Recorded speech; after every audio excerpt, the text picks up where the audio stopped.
What's up, guys? Welcome to Vintage Genetics, where it is all about classic bodybuilding. And today I will be working mostly on my biggest weak point, the legs, and specifically I'm starting with the hamstrings to work on the biggest weak point within the legs, the hamstrings themselves. So the quads have come up quite a bit, honestly, but the hamstrings can always use some extra mass, especially from the back poses. From the side poses, the mass is there. You know, it can hang with most of the guys with classic physique now, but from the back it needs some more depth, some more detail, and some more quality muscle. As most of you guys know, I'm quite tall. This year on the Olympia, I was the tallest guy on stage. And mostly, in most cases, when you're tall, it's more difficult to fill out some muscle groups. And for me, it has been the legs, specifically the hamstrings. So what I'm doing here is I already did a few sets of these unilateral lying leg curls. I like to start them out unilaterally, starting out with the weaker part of the hamstring first, the left side, which is a tip for people who have imbalanced muscle groups. Start out with the weaker side first. If you could do 10 reps with that, and you could do 12 reps with the stronger side, don't go beyond 10. Otherwise, the difference will never go away. So first, I did unilateral exercise with the hamstrings to get the blood pumping and focus on one leg at a time to get it warmed up properly. And then I'm doing two legs at the same time because, believe it or not, it's the exact same exercise, but because you're now using two legs, the angle is slightly different. So you're hitting slightly different muscles in a different way, a different tension, a different rate of motion. So that's why I like to combine different leg curls. Now we only have a laying leg curl right here, which is the best leg curl variation there is. But you can also, for example, start out with the lying leg curl and then do a seated leg curl or a standing leg curl, for example. But I like the lying the most because that is proven to work the best. It has the best range of motion and the best overload on the hamstrings. The hamstring part of the leg can also take most of the weight. Along with the glutes, they can actually use lower reps and higher weights for growth compared to the quads, which use growth better on a little lighter weight with more reps. So as you can see here, I like to go quite heavy and then go to 7 or 8 reps on the last set and really struggle with it to make those hamstrings grow. Alright guys, and then this exercise, a very interesting one. This is our gym, by the way, for those of you who do not know. My girlfriend owns this gym, and since I have been with her, we both are investing in the gym. It's called 100% Fit Gym. It's located in Best, the Netherlands. Best is the name of the city. And we are doing an exercise on a machine that I recently purchased. So that's awesome. If you miss a machine in your own gym, you can simply go ahead and purchase it and put it somewhere where you like. So we now have a Smith machine, a pretty awesome one, a very stable one. And you can actually do a very interesting exercise, as you can see on it.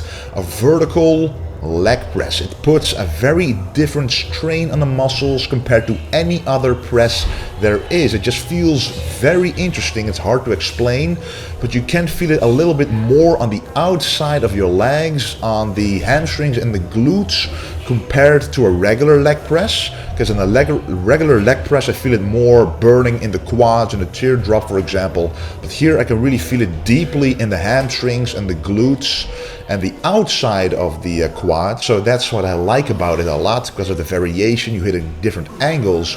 But you can also do this in your own gym if you have a Smith machine, or a special machine version of this exercise, because there is one created that is actually literally a machine, kind of a leg press, a vertical leg press that simply works as a regular leg press, but then vertically. But you can do it like this very easily without a spotter if the Smith machine is good enough, and this one definitely is. And as you can see as well, you can put quite a lot of weight on it and still be able to press it out. And that's what I like about this, because when you go very deep like this, you can really feel those fibers deep in the muscle working.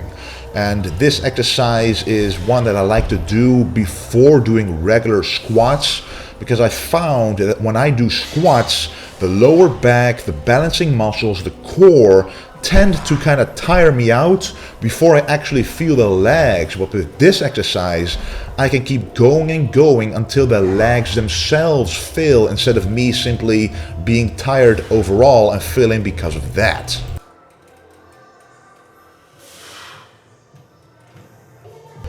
So the only thing we need now in this gym is smaller plates, because these are called bumper plates. They are specially designed to not break when you drop them on the floor when doing weightlifting exercises. But because of the thickness, you cannot put a whole lot of weight on each side. So what you can then do to make it heavier is do them unilaterally.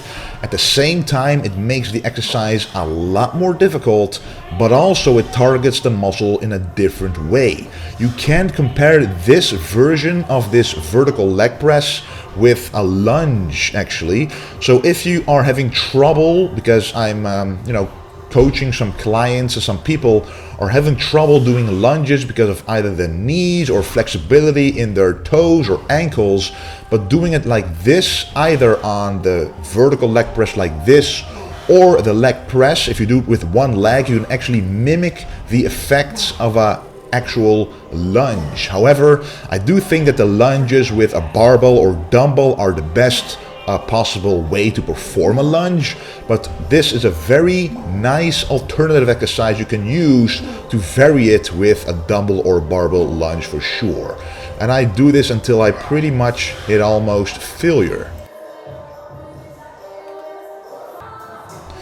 And then another interesting exercise. Now we are going to focus on the outside of the quad even more. So what I do is I put my feet very close together on the leg press, very narrow, because the more narrow I put my legs, the more the tension is shifted to the outside. This is how you have to think.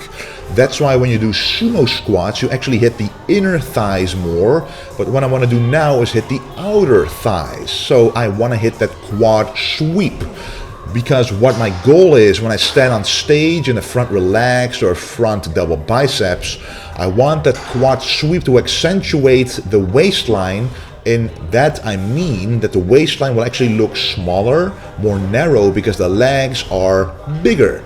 And especially when you're a tall person, you want that, because you don't want to look like a straight on person. You want to look like a fully developed bodybuilder on stage. So having quad sweeps is definitely a must as a tall bodybuilder.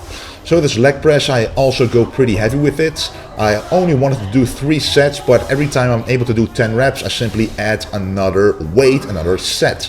I also added resistant bands, because then it creates a dynamic weight.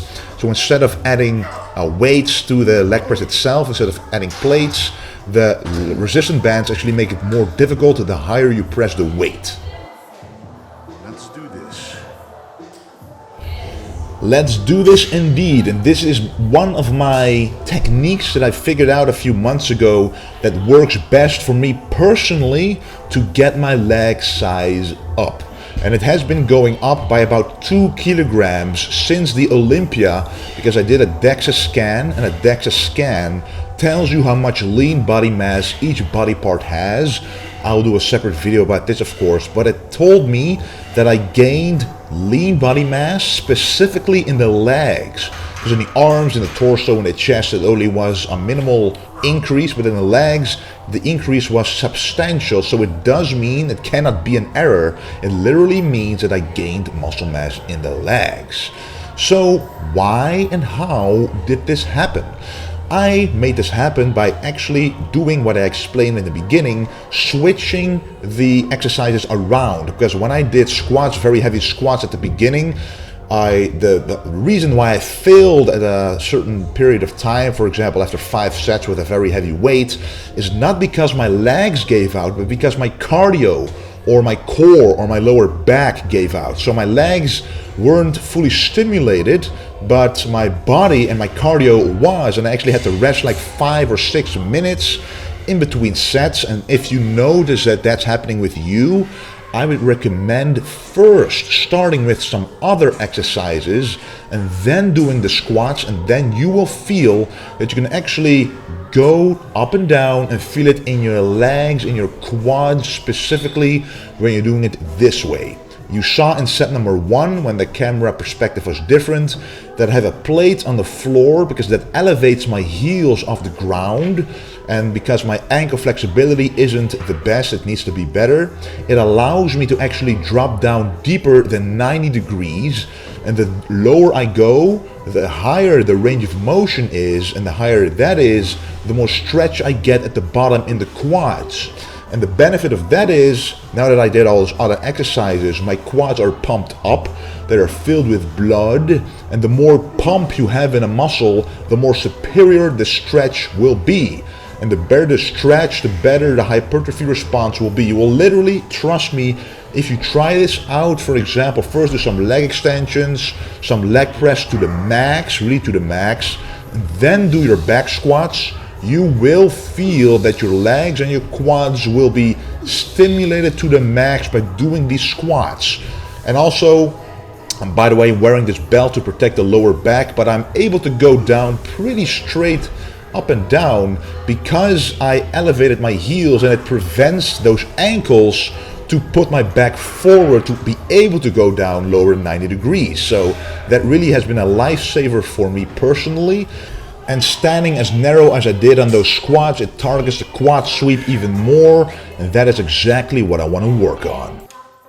And then the last exercise we're going to do today, as the legs are pretty much dead, we're doing some calf raises. Now my calves are pretty developed. I used to train calves at least twice a week and do at least 2 exercises every time, like 4 or 5 sets per exercise.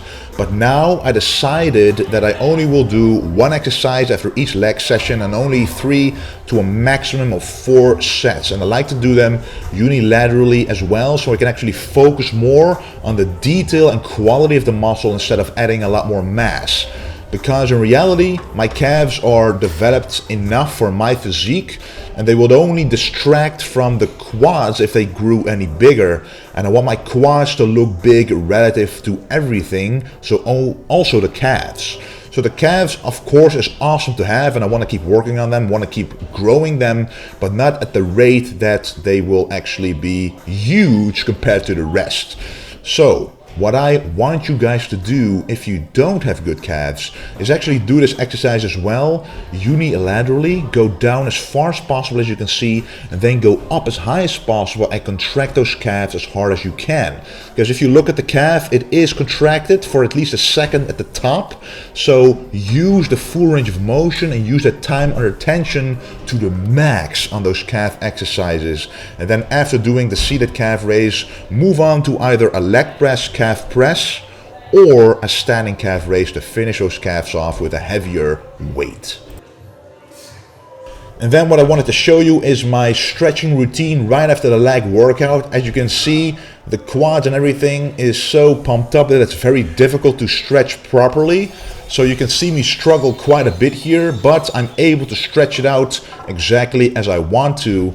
So first starting out with the right leg, with the right leg, and then the left leg, the quad, stretching it out to the max, really standing like this for at least a minute at a time, really making sure that I open up those muscle fibers for the nutrients to come in at the post workout meal. Because what you don't want is slow down recovery because you haven't removed the toxins from the muscle. You have to remember, when you work your muscles, you break them down, and it causes toxins to build up in that area.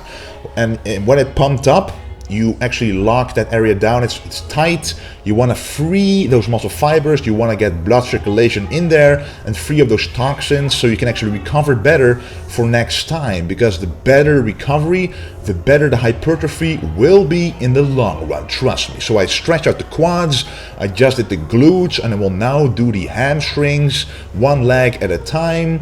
I'm getting a little more flexible every single time I do this. And the last stretch is for the inner thighs, and I do this every single time after legs before taking the post-workout meal. Alright guys, the Q&A is coming up. I want to thank you for watching, and do not forget to stay golden.